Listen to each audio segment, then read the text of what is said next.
Don't you worry about a thing.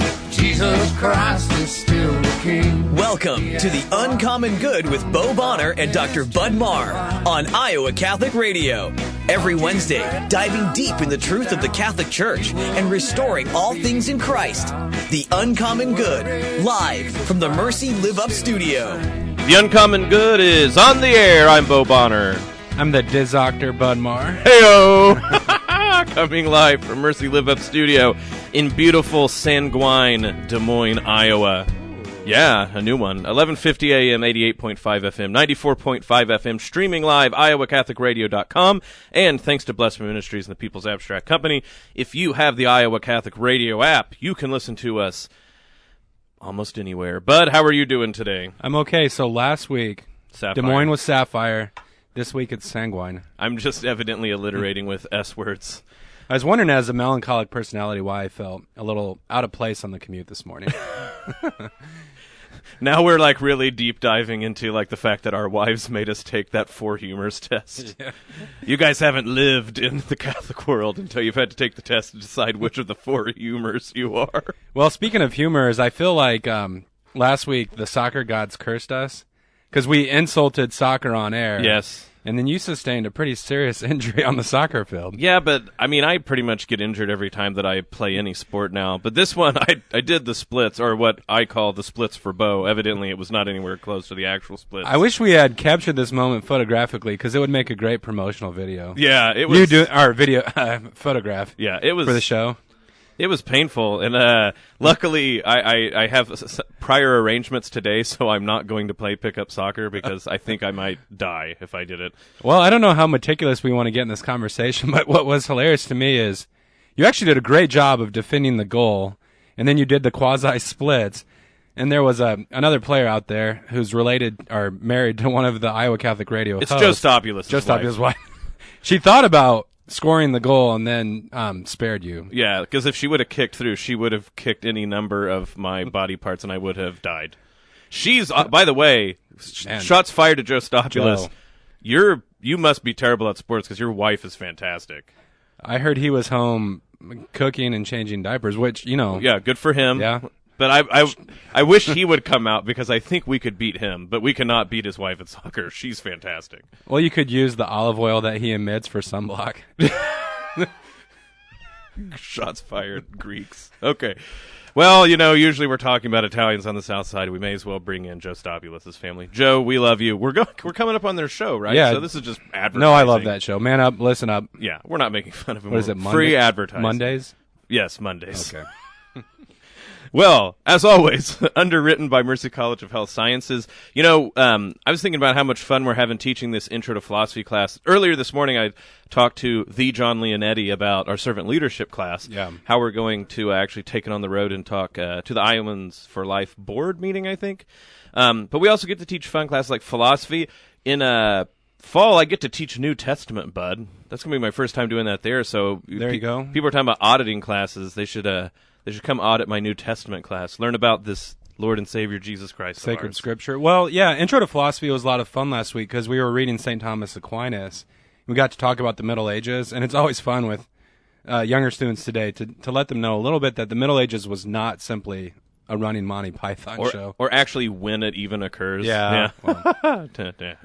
Also, as always, underwritten by Cartridge World. So Cartridge World is an industry leader delivering high-performance printing products that help you save time, money, and print great. It's perfect for businesses, home offices, college students, or busy moms. For business customers, pickup and delivery are available. As always, 801 73rd Street in Windsor Heights, 515-564-7400, online at cartridgeworld.com. And as always, business customers, pickup and delivery are available. So who do we have on the show, Bud, today? So on the show today, we have Jeffrey Bishop, who's the Endowed Chair in Healthcare Ethics at the Albert Gnaegi Center for Healthcare at St. Louis University. Long title, but really an important thinker in the field of healthcare ethics. He was actually at Mercy College during the start of my tenure and gave one of our first, actually, if I remember correctly, the inaugural Faith and Healing speaker session. But he's written a book called The Anticipatory Corpse, which sounds really out there, but it really deals with modern understandings of death and how, as Christians, we should think faithfully about care at the end of life. He's also written recently on the Charlie Gard case, which is in the news a lot, so I feel like there's a lot to tackle with Dr. Bishop. Well, wonderful. Well, we're going to have him back here soon. We're going to go to break for a minute, but stick around. You're not going to want to miss this interview, The Uncommon Good, Bo Bonner and Dr. Bud Marr. Thank you to Mercy College of Health Sciences, downtown Des Moines, for underwriting our show, The Uncommon Good, with me, Bo Bonner. And I'm Bud Marr. A degree from Mercy College provides endless possibilities. Students have access to patients with complex medical conditions, state-of-the-art medical facilities, highly motivated healthcare professionals, and classroom professors that transform them into servant leaders. You can start the programs in fall, spring, or summer. There are endless possibilities available online at mchs.edu/kwky. Join Iowans for Life July 19th at noon for their Lunch and Learn series featuring guest speaker Brenda Long. Brenda is a former foster parent and a CASA worker for children at risk. Her motto is that everyone is born on purpose with a purpose. Brenda is the creator of Garden Gate Ranch, which is a faith-based organization providing assistance, resources, and training for the sexually exploited. Learn more Wednesday, July 19th at Marco 1 Building, 130 East 3rd Street, Des Moines. More information can be found at iowansforlife.org or call 515-255-4113. Support for The Uncommon Good is provided by Cartridge World. Cartridge World is an industry leader delivering high-performance printing products that help you save time, money, and print great. Perfect for businesses, home offices, college students, or busy moms trying to find affordable printing supplies including ink, toner, paper, or printers. For business customers, pickup and delivery are available. Products are guaranteed or full replacement. Cartridge World, your low-cost, environmentally friendly printing experts, 801 73rd Street in Windsor Heights, 515-564-7400, and online at cartridgeworld.com. Programming support for Catholic Women Now is provided by Iowa's injury attorney, Fred Haas. For over 30 years, Fred Haas has helped injured Iowans recover financial, physical, and emotional losses from car, truck, and motorcycle accidents, work-related injuries, and injuries due to negligence. Most importantly, providing the professional, personal, and responsive legal counsel that everyone deserves. Fred, double D, Haas, double A, the Des Moines Law Offices of Fred Haas. While we have time, let us do good. We're back. The Uncommon Good, Bo Bonner and Dr. Bud Marr. Our guest this morning is Dr. Jeffrey Bishop, who's professor of philosophy and Tenet Endowed Chair in Healthcare Ethics at St. Louis University, where he also directs the Albert Gnaegi Center for Healthcare Ethics. In 2011, he published The Anticipatory Corpse, Medicine, Power, and Care of the Dying. You can also find an article by him on ABC's Religion and Ethics website called Charlie Gard and the Goods of Medicine. Dr. Bishop, thanks for being with us this morning. Thank you for having me. So I wanted to start this morning, Jeff, with your book, The Anticipatory Corpse, which I know generated a lot of conversation in healthcare ethics. And I guess one central theme that I see running through the book is how our understanding, our approach to death has changed over the last, say, half century. I know that's a very complex topic, but could you give our listeners a brief intro into changing understandings of death? Sure. Prior to the rise of contemporary medicine, death was an event that certainly may have had doctors and nurses around the patient, but was more often accompanied by the patient's community, the person who's dying, their community, so their local family, perhaps their parish priest, and it permitted people to try to imagine what they hope to achieve, what goods are possible, even in their dying. It allowed them to prepare to meet their Maker, if they were religious. It allowed them to have family right beside them if they needed to make amends, to heal broken bonds.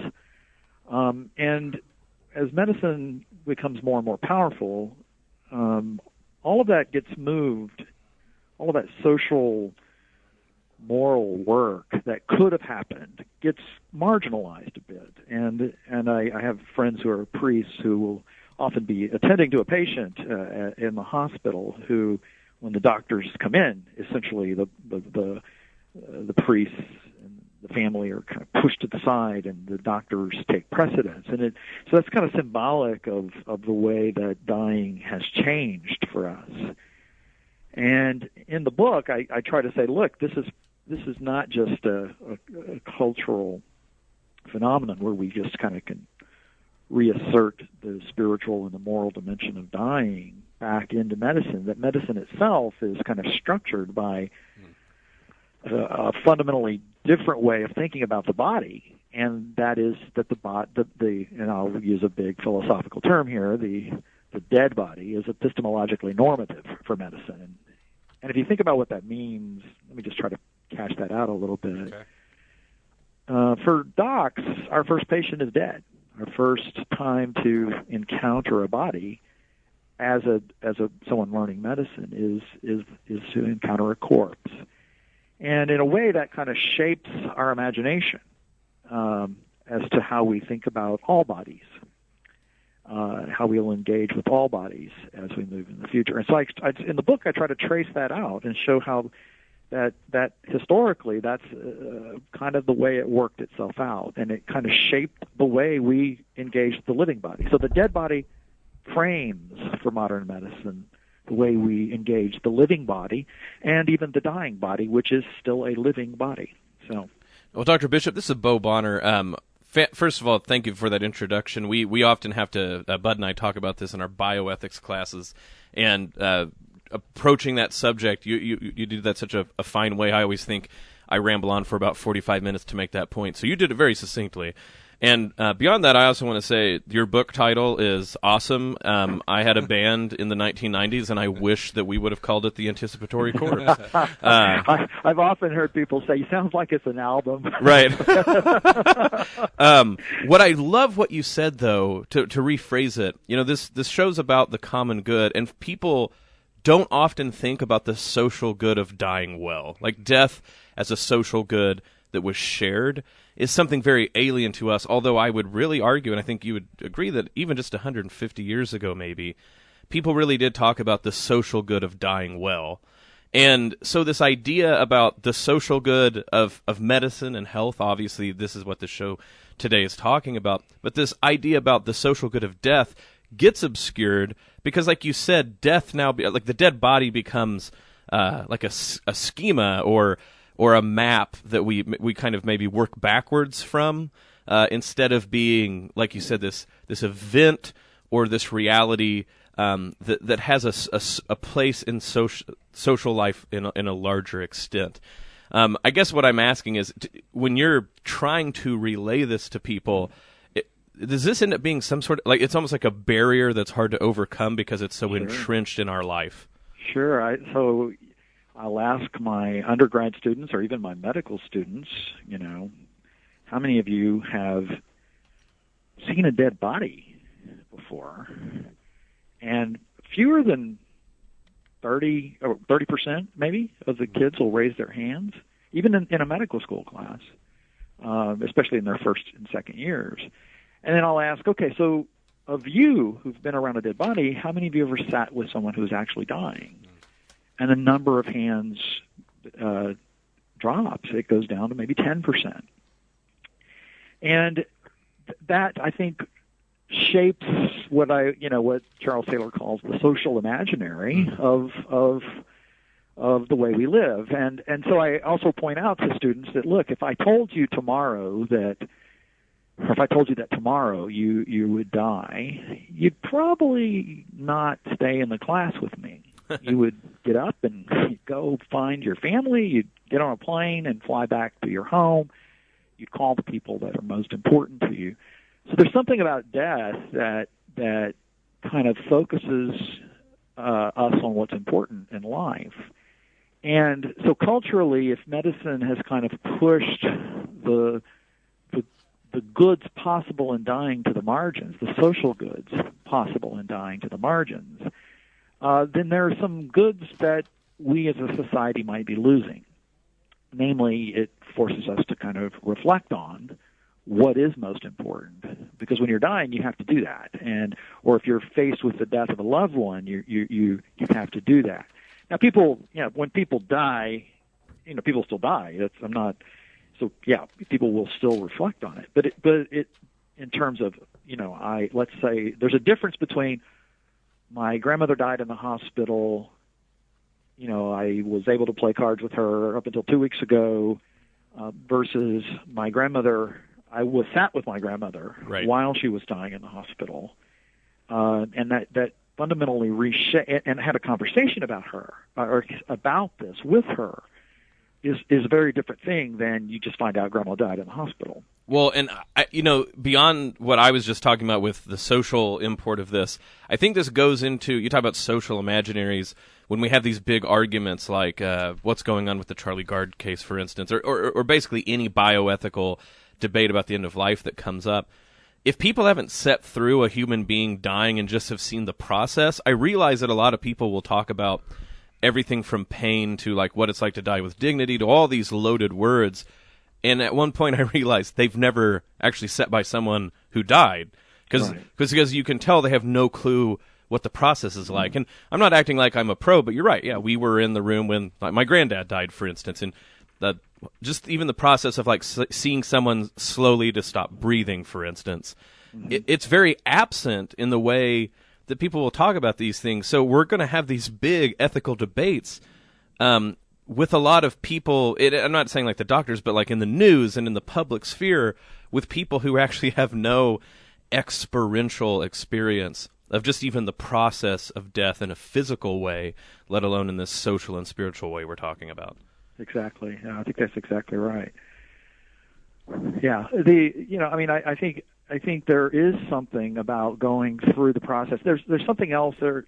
Didn't say this in the book, and I wish I had thought of it while I was writing the book. But there is something that happens in dying where there actually is a kind of lesson for the people who are giving care, and so when most of us, I always point this out, that most of us, for our loved ones, we're willing to take care of them in their dying, including wiping their bottoms, but we don't want anybody wiping our bottoms. And I'm willing to wipe the bottom of somebody I love, but I don't want somebody I love wiping my bottom. But there's something about this that granddad or grandma can teach us how to receive care, and I think that also shapes our imagination about ourselves as individuals. In other words, I don't want somebody wiping my bottom is a very autonomous. I've got a certain understanding of what it means to be a human, that I don't want to submit my body. I don't want to admit that my body has these needs, right? Whereas in taking care of grandma and grandma receiving that care from me or from the nurses or from whoever, I might learn something about my dependency upon other people. So I think seeing people die doesn't just show us how to die well. It might even show us how to live well, how to accept the fact that we live in communities and that I am actually dependent upon others, and I need to be willing to receive care offered by others at times in my life. So I think there's a lot of other stuff that happens around dying that none of us, or at least that we haven't imagined, or we're having to be in a position where we have to reimagine it because of the way we've kind of cordoned death off into the medical community. Even with all the good of hospice medicine, there's a sense in which we allow professionals to do this for us, and there is something about actually doing the work ourselves, I think, that's important. You're listening to The Uncommon Good with Bo Bonner and Bud Marr. We're talking to Jeffrey Bishop, who teaches bioethics at St. Louis University. Dr. Bishop, this is sort of a selfish question as someone who's been tasked with teaching bioethics, but one thing that I found very eye-opening about your book was this idea that in the practice of medicine, there's all these philosophical, or to use even a bigger word, metaphysical assumptions beneath the surface about the reality of human life and human nature that go kind of critically unexamined. And so with the topics that you were just bringing up, we sometimes hear in the classroom from students like, when I die, I don't want to be a burden on others. And Bo and I challenged them, being a burden on others is kind of a moral achievement, right? That's sort of another way of describing loving human relationships. So in the classroom, how do you get your students to think broader than the principle of autonomy, which has been prioritized in our culture and our conversations? Yeah, well, there's I have several techniques. I mean, one is to have students write about who they want to be at their bedside when they are dying. And of course, 18, 20, 22-year-olds, that's a not a question they often think of. And so it's kind of interesting to see what comes out of that. And the other thing that I think is a good technique is to ask them to whose death do you really want to be a part of? Who's dying do you really want to be a part of? So then it forces them to say, okay, yeah, I want to be there when my grandma dies, or when my father dies, or mother, etc. And then have them tease out, well, why is it that you want to be there in those moments, and why you want them there in these other moments. And I think most of them, will start to talk about the relational ties that bind them, and how those people have made them who they are, which is a very existential point, which is a very metaphysical point about the nature of who I am as a human being. And so I think that's one technique that I've used is to get them to not think of themselves as these radically autonomous 18-year-olds, 19-year-olds making their own decisions, which is kind of the quintessential achievement in our culture, is to get to 18 and to make my own decisions, and and then find out that those decisions may not be so wise often. But then to make them rethink about, well, who are those that I'm intimately tied to, such that I can't even really be me unless these people are around. And I think asking them to say, well, who do I want to be at my death, and whose death do I want to be at, is one way to get them to think about that. Well, and I think I might be stealing this from you off Facebook. I forget who I plagiarized now because of social media. Yeah, exactly. But someone was. We heard this verbatim question, and it's funny how much it matched up with something I'd seen earlier. That we had students, when we were talking about this, go, well, it seems that death was more prevalent in the Middle Ages, and if it's not you, as someone on Facebook or something like that said, like, seems to me death is still prevalent, exactly, being that everyone dies. Now, what I thought was interesting, of course, is this speaks volumes to how you can go through life in our contemporary times and be under the assumption that somehow people died more, like 500 years ago, 1,000 than they do now, which of course is ridiculous. But that shows that shows, right, that we've not only have we've driven it to the margins, like in a social imaginary way, like you're speaking of, that people can go through and not see a dead body be by a dying person. But that goes down into the way that we even think about these things, because what do they mean? I was asking, what do you guys mean when you say death was more prevalent back then? Because not only is it the case everyone dies, but I mean, we have the news. We watch people die on the news far more than anyone ever in the course of history. Unless you were in the ancient world and we're in a city under siege, I'm going to guess most people in 2017 have more constant reminders of people dying than ever before. But then we can sit here and say, oh, well, those poor saps in the Monty Python years of the Middle Ages, they had death more prevalent. And it just starts to demonstrate how strange that we've gotten to this place. And so I'm guessing that when you assign these papers, you can sometimes get very strange responses about who they want around them, who they want to be around, etc. Right. And what I think it shows is that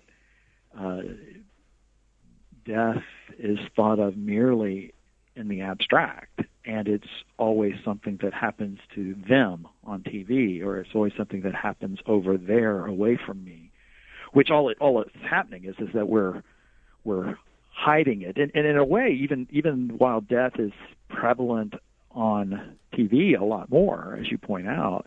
It's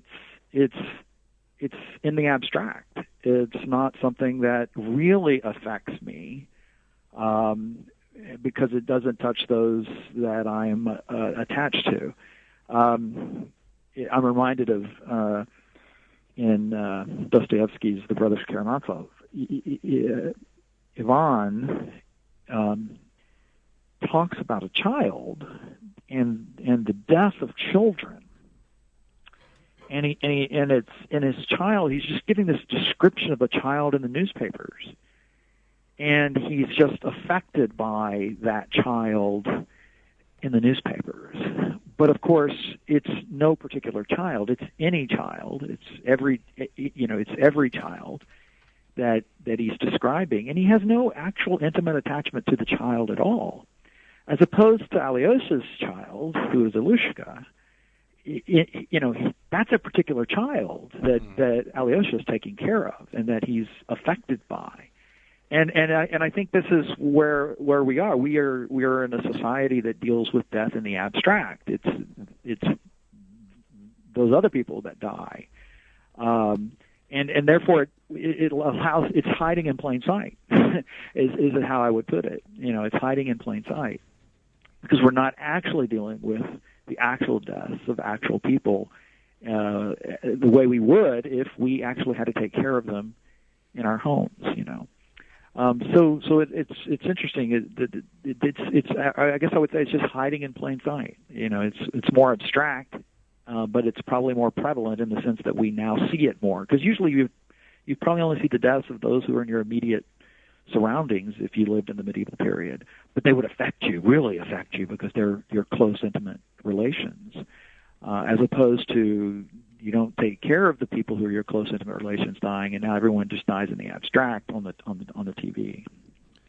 We've been diagnosing some sort of the modern shortcomings of the ways that we think about or approach death. When we start thinking about as Christians living faithfully in this context, and ways to witness to dying well, it seems to me that part of the struggle ahead of us is speaking truthfully. Dr. Bishop, I know you've rubbed shoulders with Stanley Hauerwas, and he says to live rightly, we have to see rightly, and to do that, we have to speak truthfully. And it seems to me a lot of these conversations around death in our culture, it really is in some ways, I don't know if this is the right way to phrase it, but like a battle over language. So in our classes, these phrases get tossed out like death with dignity. And we challenge the students to stop and reflect on what does it mean to have a dignified death? And if you're, so to speak, in control of that experience, does that mean it's more dignified? Can we control that experience? Pain and suffering are an inevitable part of human existence. And there almost seems to be a deception here that we can completely transcend, the burdens of just living in this world. Right. Well, I think that's right. I mean, it's because we don't often see it. I've occasionally at parishes I'll do a kind of a half-day seminar conversation with parishioners on. And I call it In Search of a Holy Death. And at the end of it, I often will say, after we've done this exercise, I think what this means is that the hospice beds should be placed at the back of the church right beside the baptismal font. And then to see the pastors and priests kind of get a little antsy because, it's like, what? You mean bring them in here? But I often wonder if that, that's the way the medieval hospitalum pauperum worked. I mean, it was attached to the monastery. It was, and I just often think, it would be nice for my children to have to walk by Mrs. Jones, who's in the hospice bed at the back of the church beside the baptismal font where she's going to receive communion. The priest is going to say communion back to her, and to see her every week in that sort of setting, so that we actually can put this into the grammar, the practices of speaking to and for and about Mrs. Jones, but that allows her to still speak for herself in the midst of the parish as people walk in. that sounds crazy to us. But I wonder if we need to be radical in the way that we as Christians really try to re-engage every aspect of living and dying. And I think putting it the baptismal font, a lot of the imagery of medieval art and even the imagery of the icons of Christ at his baptism, there are symbols of death there. Insofar as we are baptizing Christ, we are baptized into his death. And I think, look, we could actually do that, at my parish we have a man who always sits at the back of the church, right near the baptismal font, because his health is bad. He's not dying or anything like that, but his health is poor. But I think that's very symbolic of both our entry into the church, but then our exit from this life into the life to come. And I think if that was part of our grammar, part of our practices, we would do much better as a culture. And I think Christians could be the main witness to this. Yeah, I see this with down at the monastery, Clear Creek, where I'm a oblate. They're actually starting to build it where part of the wing will be where sick people can watch Mass from up on the second story. Well, this is The Uncommon Good with Bo Bonner and Dr. Bud Marr. We're going on a break. Dr. Bishop, you want to join us when we get back? Sure. All right, stick around. Yeah, of course. Stick around, folks. We'll be back in a few minutes. The Uncommon Good, Bo Bonner and Dr. Bud Marr. Partial support for Catholic Women Now comes from injury attorney Fred Haas. When Iowans have been injured through no fault of their own in a car, truck, or motorcycle accident, harmed in a work-related injury, or suffered injury due to negligence of others, Fred Haas has been on their side to help recover from financial, physical, and emotional loss. Fred, double D, Haas, double A. Online at fredhaas.com. The Des Moines Law Offices of Fred Haas. While we have time, let us do good. Thank you to Mercy College of Health Sciences, downtown Des Moines, for underwriting our show, The Uncommon Good, with me, Bo Bonner. And I'm Bud Marr. A degree from Mercy College provides endless possibilities. Students have access to patients with complex medical conditions, state-of-the-art medical facilities, highly motivated healthcare professionals, and classroom professors that transform them into servant leaders. You can start the programs in fall, spring, or summer. There are endless possibilities available online at mchs.edu/kwky.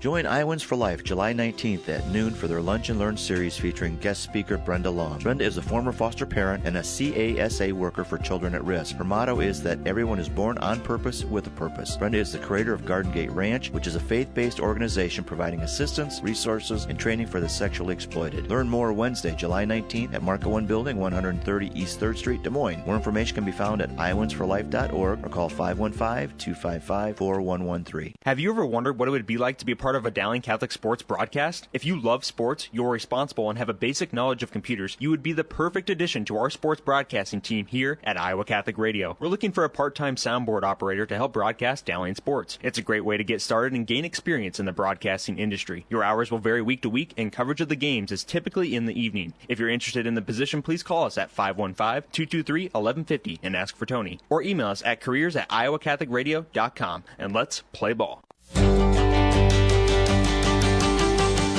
We're back with The Uncommon Good.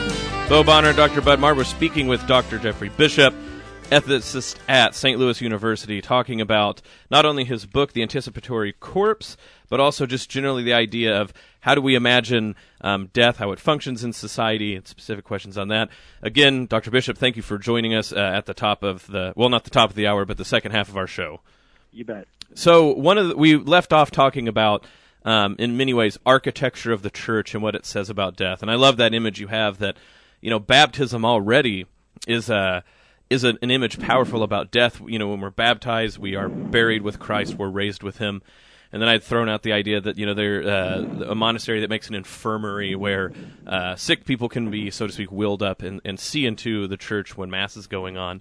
One of the other fun things I like to throw out to students who don't expect these sort of things, I was talking about how, have you ever seen the pictures of those churches? I think it's mostly in Eastern Europe where it's like a plague church and they have all these spare bones, and it's a very Catholic thing, and they go like, hey, let's just decorate the church with bones. Yeah. Or they have the Franciscan skeleton, with the habit that says like, as I am, or as you were, I once was, as I am, you will be, repent, and things like this. And you get these wide-eyed students who are like, oh my gosh, that's more heavy metal than, Yeah. But what's funny is I always go, well, you guys just came down from this class and you were looking at you had the cadaver, right? That we have a cadaver lab, and you literally learn about the body that way. So it's funny that cadaver lab makes a lot of sense because there's this instrumental knowledge, right? But bones in a church is crazy Catholics doing strange stuff in Poland or whatever. Right. And I realize that a lot of this has to do with the sort of architecture of death. We feel like if death is in the right, even like maybe the right room, it's okay. But you take death out of a particular room or building, and we don't know what to do with it. So in many ways, I wonder if does your book address this idea about maybe even the architecture of death, like how we allot space for death even demonstrates what's going on here? Sure, I do deal with that at not necessarily explicitly or as a major theme, but certainly I talk about how death in the ICU is how the space itself begins to shape the way we imagine death or the way we experience the death of another person. And your example, I think, is a great example of how the pre-modern church it shows how embodied Christianity really is, right? It shows that these people, these bones, were people, and that these people were literally bodily present in this very church where you are standing. At some point, their living bodies worshipped in that space. And then it shows just how important the body is to Christians, to the point where keeping the bones of the people that you love close by was very important, essential to their understanding of what it meant to be the church. I remember reading an article in a newspaper a few years ago about, and I forget who it was, but it was the monastery in Shawnee, Oklahoma, and they had just elected a new abbot.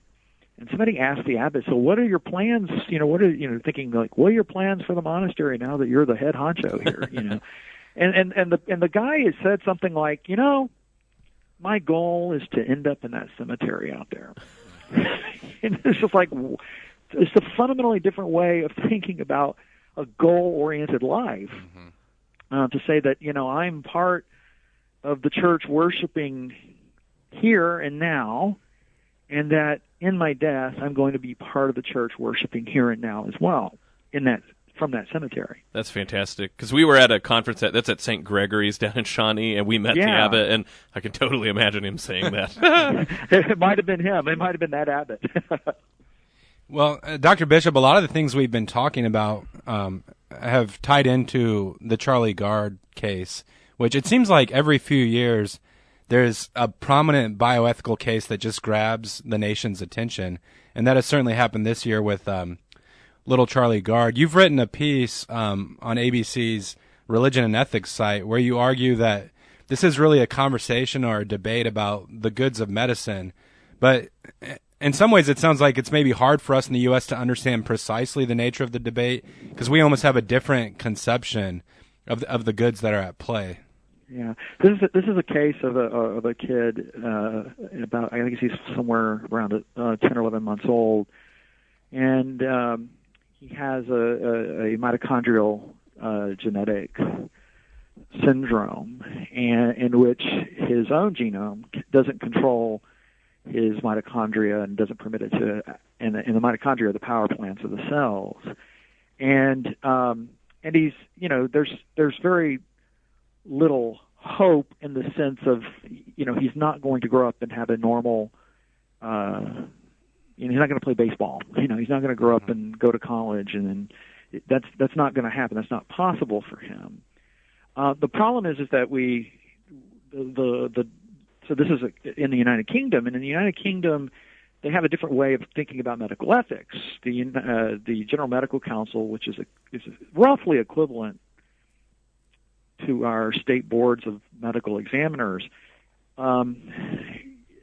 has always said that medicine is, and in the United Kingdom, medicine is a guild. So you belong to the guild, and the guild helps to define not only the actual mechanics of healthcare, but also what healthcare is good for. And so they have a tradition in England to pull this idea of the best interests of the patient into the conversation, and that's a good thing. Mm-hmm. However, in this instance, the docs are essentially, the physicians are playing a trump card and saying, well, this is not in the best interests of Charlie, because Charlie is not going to grow up. You know, he's not going to achieve the good life as we tend to imagine it. Because his parents have raised a lot of money, right, and are hoping to fly him to the U.S. for an experimental treatment that, as you're saying, doesn't have a high probability of success, I guess. Right. Well, here's the thing. Even if the treatment is successful, statistically speaking, Charlie's not going to grow up to have a normal childhood. He's not going to have a normal adulthood. But what the family is saying that is that no, we think the goods of him living, the idea that his life is a good, even if he doesn't grow up, is more important than what the docs are saying are in his, quote, best interest. So the best interest claim is saying, look, here's a certain notion of good that we think we can't achieve, and so therefore this treatment is not in his best interest because it won't achieve that good. But the family is saying, look, there are other goods that we're interested in deploying for Charlie that you guys aren't thinking of. And the courts, of course, have ruled in the favor of the docs in this case, as often happens in the United Kingdom because of the way that the General Medical Council, which is a quasi-guild-like society, has always done this. And I think medicine can't get away from thinking about the goods. And I think in our culture, we just don't even think about the goods so much as we just think about autonomy. And so we just say, well, who has the right to make the decision? It's the patient. That's it. And so we don't actually deal with the goods either. So in the article, I'm trying to say, look, medicine is a moral endeavor by definition. It's not even really a scientific endeavor so much as it is a moral endeavor. And I think we need to, all of us need to and those of us who practice medicine need to and participate in healthcare and work in it for a living. We need to really understand that we're not just mechanics here, that we actually are trying to deploy goods, and now we just need to have a conversation about how we rank order those goods as individuals, as communities, and as societies. This is The Uncommon Good with Bo Bonner and Dr. Bud Marr. We're speaking with Dr. Jeffrey Bishop, ethicist at St. Louis University. To connect back this case with some of the things we've brought up earlier in the show and talking about the architecture of medicine, or the sort of place, the space of medicine, I sometimes think that that's what strikes people is, okay, yeah, every time you talk to anyone in America about medicine, the autonomy trump card. In fact, Bud and I have a standing policy in our bioethics is that you have to use some other argument than autonomy because it's brought up so much by our students. But even when you get past that initial level, it seems that some people think it's striking that that the hospital, so to speak, is seen as a nexus point so much that they don't want the child to leave the hospital. Now, this is like putting aside issues about maybe they're worried that if they give Charlie back to the parents to do that they'll immediately hop in a plane and fly out. But I have gotten interesting conversations with people about, so if you have a dying patient, and what they've ruled is there's not really anything left for them to do, where's the best place for that patient to be? And so it seems like we circle back around. Do people have the right to say, okay, if Charlie is going to die, must he stay in that hospital? And at any rate, it just seems like as much as people want to make it, like you said, like a mechanics discussion, like can A, B, or C happen? What it comes down to is us imagining, like you said, what is the good death, or what is the best way to play out this life that is not some abstraction, but this child with parents, etc. Yeah, well, this is exactly why we need to have this conversation about a social imaginary, because we can't imagine that you would die, or that we could deploy healthcare anywhere but inside the four walls of a hospital room. And it's sort of like I was saying, I want the hospice beds to be at the back of the church, where they can hear the singing and they can, hear the sermon and hear the mass being said. And so that it kind of jars our understanding when we try to change these spaces. But the space itself is constrictive of our imagination. We can achieve a lot within these spaces of hospitals, but those spaces constrict our imagination. They constrict us from thinking of other ways to engage people. Dr. Bishop, this kind of betrays my ignorance, but do you think if Charlie Gard's parents started making the request just to have him released from the medical center for the sake of caring for him as he's dying, do you think British courts would grant that request, or is it difficult to say? I don't know the United Kingdom's court systems well enough. Yeah. I did live in England for about 3 years, but I don't know the inner workings of their court system. There is this is not fair, and so it's a caricature and et cetera, but there is a sense in which there is a lot more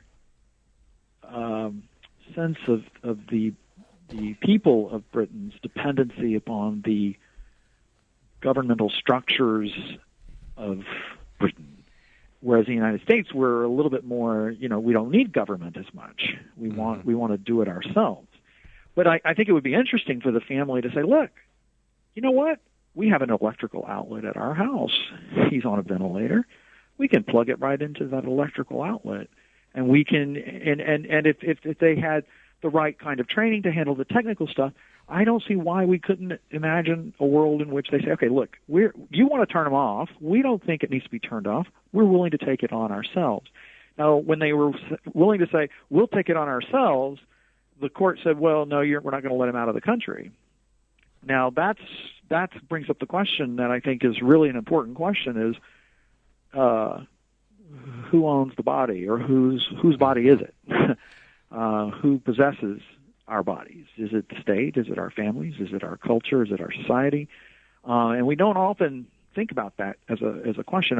But I think in a way, if they asked to take him home, that culture would be forced to deal with that question of, well, where ought bodies to be, and who has control over them?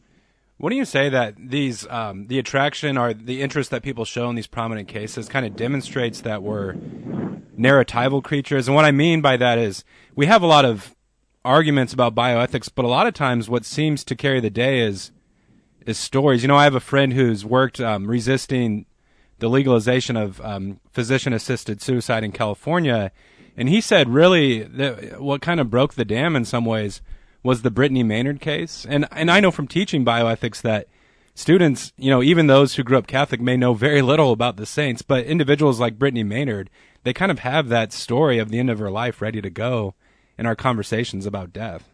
Right. And it's always a story, and she was a beautiful white woman who had a sense of the American sense of, I'm going to own, my future was going to be this, and now it can't be this, and now I'm going to own it and do it this way.